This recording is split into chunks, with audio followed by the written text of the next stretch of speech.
Wonder what on earth Harry thinks of all this. Is he quite happy that this relationship has been instilled in Meghan and Markle? He has a high position within this company elite membership group called Soho Ladder, the career ladder, and he's responsible for global development and member curation.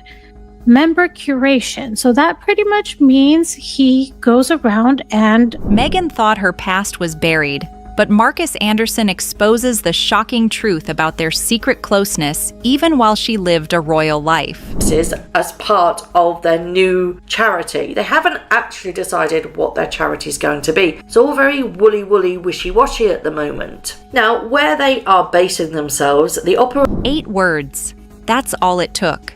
Spoken casually, almost as if it were no big deal, and yet they landed like a bomb in a quiet room. But this wasn't gossip from a tabloid or some anonymous source hiding behind a keyboard. These words came from Markus Anderson himself, the man who had been hovering in Meghan Markle's orbit for years, always in the background, always underestimated. And suddenly, the world realized that what was private wasn't so private after all. And he rose up the ladder, the career ladder, and he's responsible for global development and member curation. So that pretty... Markus Anderson wasn't born into privilege. He didn't inherit wealth or power. What he had was far more dangerous. He had people figured out. From the moment he walked into a room, he could tell who needed attention, who was pretending, and who could make things happen. And then he used it, not for himself, but to become the quiet center of influence in circles most of us could only dream of. Creative thinkers, with a global community made up of Soho House members and people for creative industries who work and collaborate together in spaces. Soho House, a playground for celebrities and socialites, became his kingdom. But Markus didn't just work there. He ran the doors. He decided who was allowed in, who got ignored, who became the next it person in elite circles. It was subtle, invisible, and ruthless in its effectiveness. People thought it was a chance that they were invited to the right party at the right time. But Markus was always 3 steps ahead. To inspire. Does that sound like Harry and Meghan personified? They are so woke that if the power in Markus's world wasn't about money, it wasn't about titles, it was about access, proximity, and perception. He understood that controlling who people saw was more valuable than controlling what people said. And when Meghan entered that orbit, she didn't just meet Markus.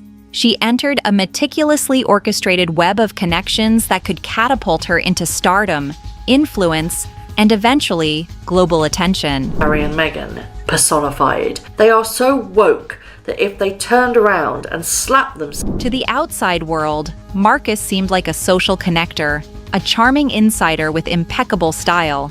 But those who knew better understood that he was a strategist, a curator of opportunities, a man who could shape someone's trajectory before anyone else even realized it existed. And once he set his sights on Meghan, nothing would be left to chance. Recruits people? Allegedly? That's what it sounds like, right? So because of his career... Before any headlines, before the royal wedding, Meghan Markle was just another ambitious actress on the cusp of bigger things. She had talent, beauty, and determination, but talent alone wasn't enough. Success, she quickly learned, required timing, connections, and guidance. That's where Markus entered her life. His job entails, he's a central connector among high-profile individuals worldwide. When he began in Canada, where he started, Their relationship wasn't romantic at first. It was a quiet, deliberate partnership.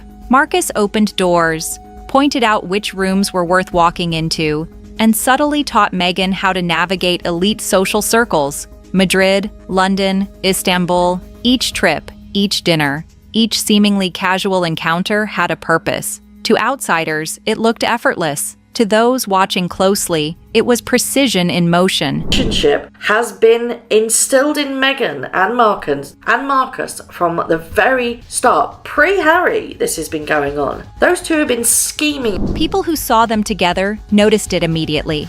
They didn't need to talk constantly. Glances said everything. Shared smiles hinted at private jokes. Even in crowded rooms, they had a rhythm others couldn't understand, a private language that only they spoke. And while Markus guided her externally, he also became a stabilizing presence.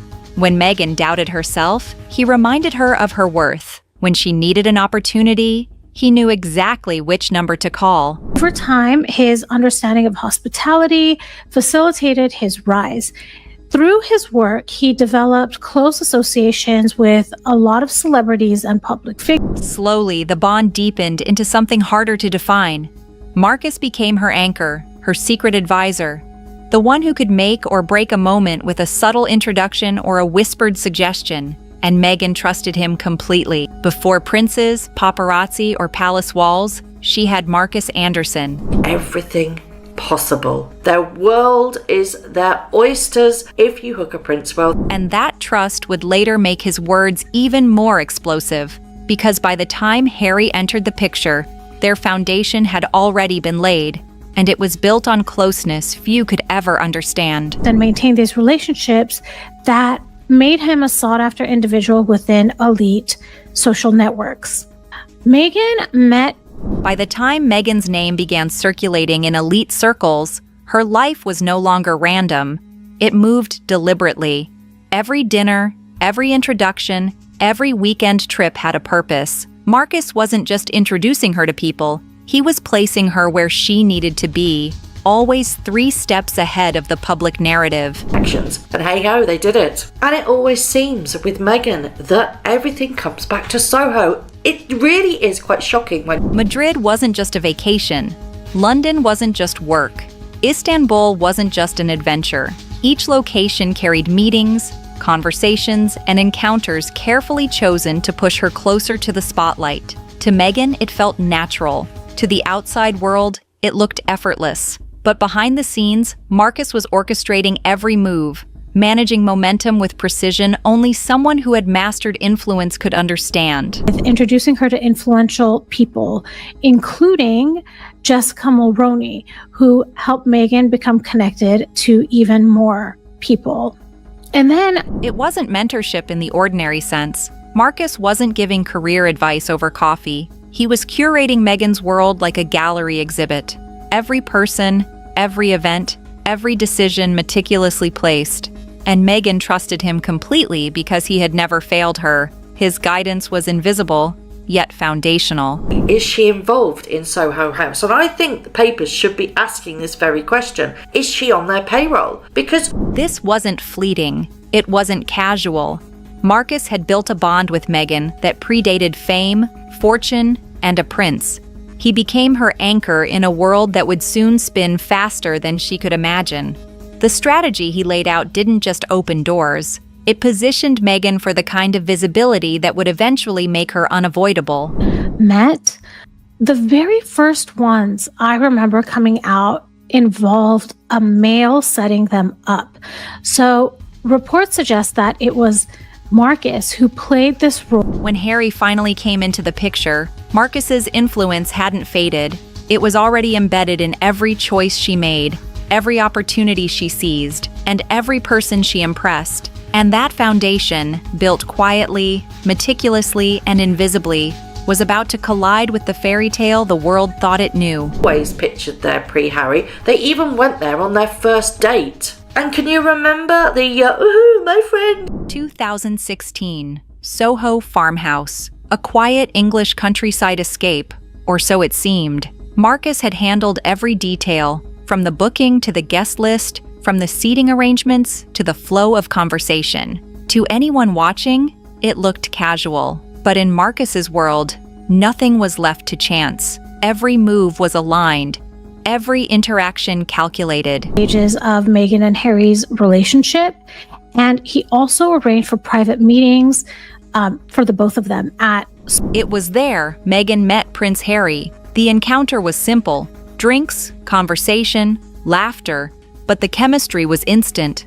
Harry was drawn to her warmth, her energy, her spark. Meghan was drawn to his curiosity, his restlessness, his humanity. The meeting itself wasn't staged, but Markus had engineered the environment so she could shine and Harry could notice. Daniel Martin, the makeup artist, he plugged Soho's crockery on his Instagram while implying that he was with Meghan. And afterward, instinctively, Meghan called Markus. She laughed, nervous, excited, on the edge of something new. "He's different," she said. Markus didn't react with jealousy or surprise. He offered one piece of advice that would shape everything that followed. Make sure he sees the version of you the world doesn't.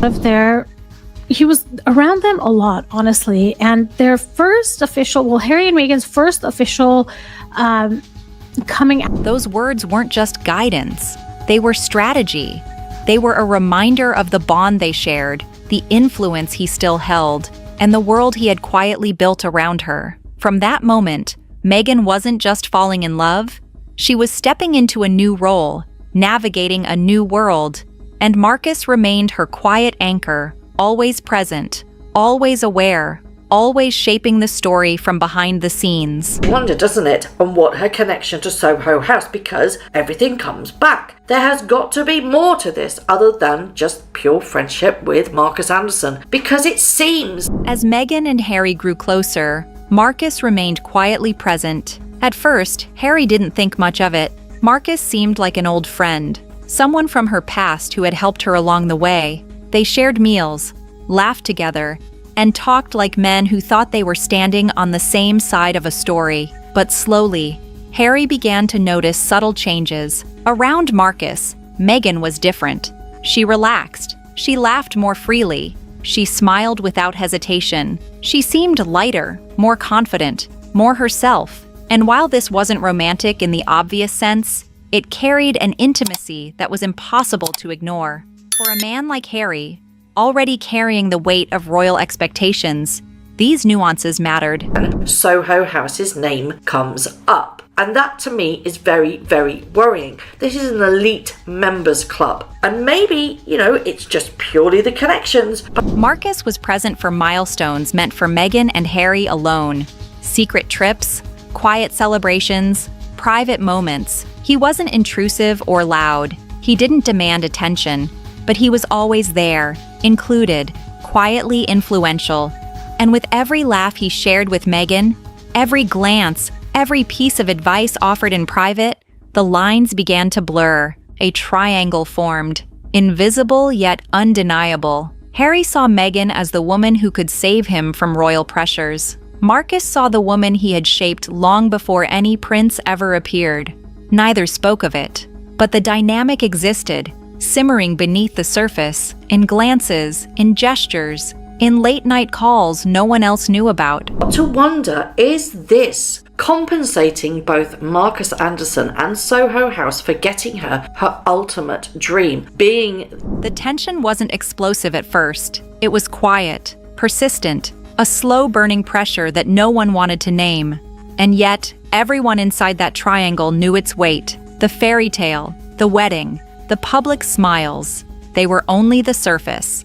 Underneath, the past and influence Markus wielded lingered like a shadow over Meghan and Harry's relationship, shaping every choice in ways the public could never see. 2018, the royal wedding. The world watched a perfect fairy tale unfold. A prince, a bride, smiles, promises. Headlines calling it a modern love story. But behind the carefully curated images, one constant had not changed. Markus Anderson was still there. Of society, everybody knows her name in the world, Meghan Markle. We don't like it, but she is the most talked about woman in the world right now. Rightly or wrongly, good or bad press, He wasn't tucked away or sidelined. He had a place of honor, strategically positioned to see every detail, every interaction. To outsiders, it looked normal. To those who knew the backstory, it was everything. He had been part of Meghan's journey from the beginning, quietly guiding her path, shaping her choices. His presence wasn't just symbolic, it was influential. After the ceremony, the pressures inside the palace intensified. Protocols, expectations, constant scrutiny. It was suffocating. And when Meghan felt overwhelmed, she didn't always turn to Harry. She reached for Markus. Late-night calls continued. His name came up in private discussions. His influence, always subtle, now had the potential to unsettle the delicate balance between Meghan and Harry. Of society, everybody knows her name in the world, Meghan Markle. We don't like it, but she is the most talked about woman in the world right now. Rightly or wrongly, good or bad press, she is still up there. When Harry questioned why Markus remained so involved, Meghan's response was simple, chilling, and revealing. Because he's the only one who's never left. The sentence, casual in delivery, carried weight. It implied loyalty but also control.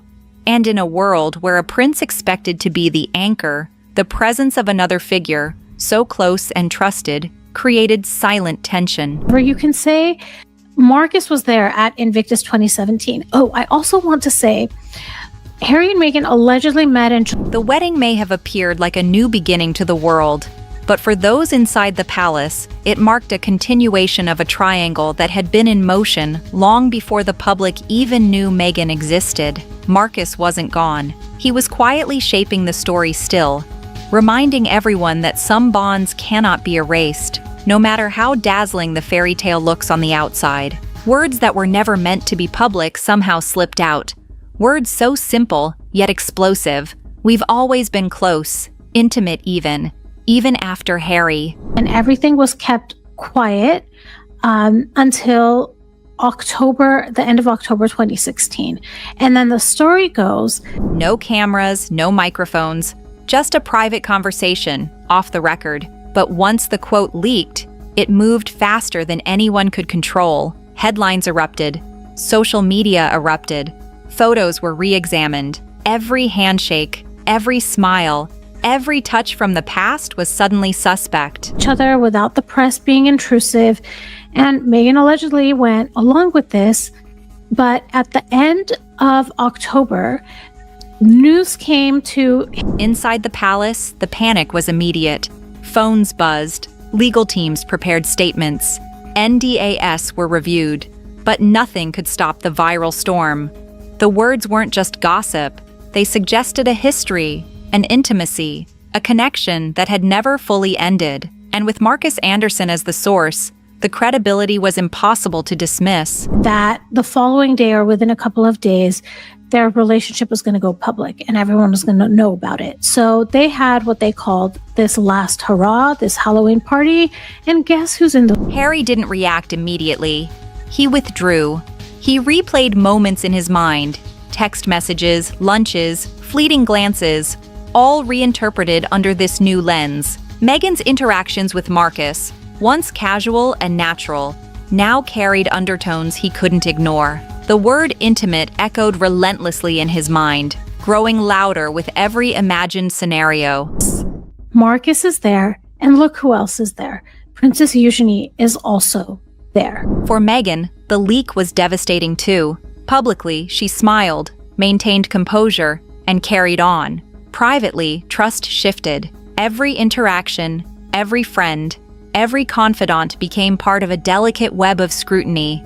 Markus's sentence had undone what had once been carefully controlled. Videos involved talking about Harry and Meghan, and they're changing stories about their engagement. So I'm going to put a clip of that here.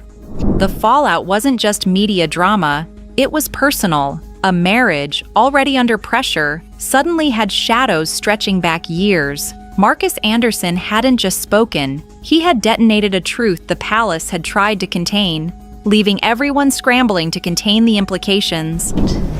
Yes, we first met, we were introduced actually by a mutual friend who we should protect her privacy and protect her not privacy, reveal too much of that. And after the quote went public, Harry retreated. He didn't call Meghan. He didn't confront Markus.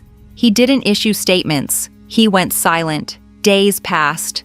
Thoughts spun endlessly. The images of Markus and Meghan together in Toronto resurfaced. Hand on shoulder, close, familiar, constant. Every photograph whispered the same unsettling message. Markus had been there all along. That night, sleep abandoned him. Questions plagued every memory, every interaction. Had he stepped into a story that began before he existed? Had he married someone whose past was intertwined with another man in ways he could never fully undo?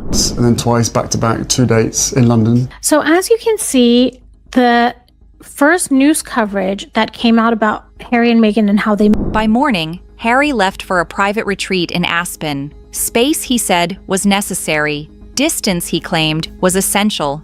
But it was more than that. He needed to process the triangle he hadn't anticipated: the intimacy, the influence, the invisible bond that Markus maintained with Meghan even after their wedding. Inside palace walls, advisors scrambled. Meetings convened in secrecy. Legal teams traced the leak. Phones buzzed. Concern wasn't about Meghan, it was about Markus. He had been part of intimate moments. He had shaped decisions. He had known the inner workings of a relationship that now appeared more complicated than anyone had imagined. Harry's autobiography, Spare, Harry mentions that in Aspen, Harry faced the unspoken reality. He was living in a story that had started long before him, and every action, every glance, every private conversation now carried new significance. Markus's presence had rewritten the emotional landscape of a royal marriage in subtle, unrelenting ways, leaving a silence heavier than any headline could capture. Meghan said that she would send peonies to the person that set them up. And you know what? Let me confirm what it says in Spare. Okay. Meghan grew quieter. Her circle shrank. Public smiles returned, carefully curated. But privately, something had shifted forever. A line had been drawn, invisible yet unbreakable. Markus's one sentence had exposed cracks in a marriage, in a persona, in a life carefully polished for the cameras. For Harry, the silence was torture. Questions remained unanswered, memories revisited. Every gesture and glance that once seemed innocent now carried weight. Every interaction between Meghan and Markus replayed endlessly in his mind. A haunting reminder that some relationships are never as simple as they appear.